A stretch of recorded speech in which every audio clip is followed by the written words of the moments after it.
we have a trust scale and a value scale. So if you look at the trust scale from 1 to 10, okay, and you look at the value scale from 1 to 10, and you start to say, okay, where do I sit in this scale?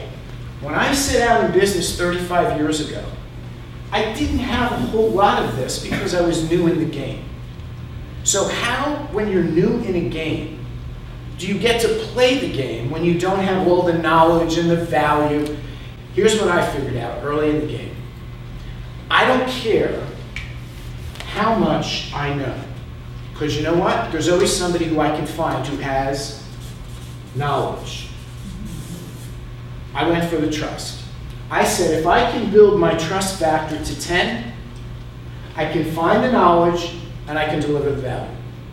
If I'm high on the trust scale, all right, people trust me to do what's in their best interest, I can bring them value. As your business grows, as you get more experience, your value scale goes up. So you can try to shoot for being maximum value, but if you have somebody who has great value, you meet somebody with great value, but they have low trust, will you buy from them? Look at your business right now. Look at your relationships with people, all right? Make a self-assessment. Or go back and ask them, on a scale of 1 to 10, where would you rank me on the trust scale?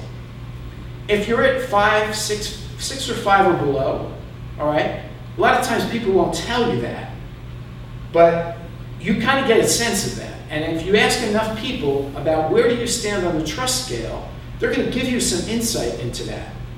If you're high on the trust scale but you're low on the value scale, then you have an opportunity to work on building your value. That's really part of what we're here to do, is how do you build that value, convey that value where people get it, feel it, before they actually have to think it, because this is where the connection starts. Mm-hmm. I used to use the analogy of when I was younger, I wanted a Porsche. Don't ask me why.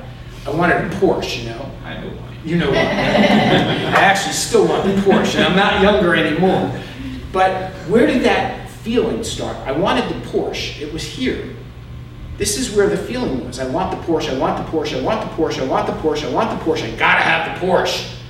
It started here, and it worked its way up to my mind. So in other words, people get the feeling first of what they want. They buy on the emotion, and then they move up the logic scale to justify it, all right? So if you want something really badly, or if you have a client who wants, a customer wants something really badly, are you at that top level where they trust you enough to come to you and say, you're the person I trust, I'll talk to you, help me get what I want?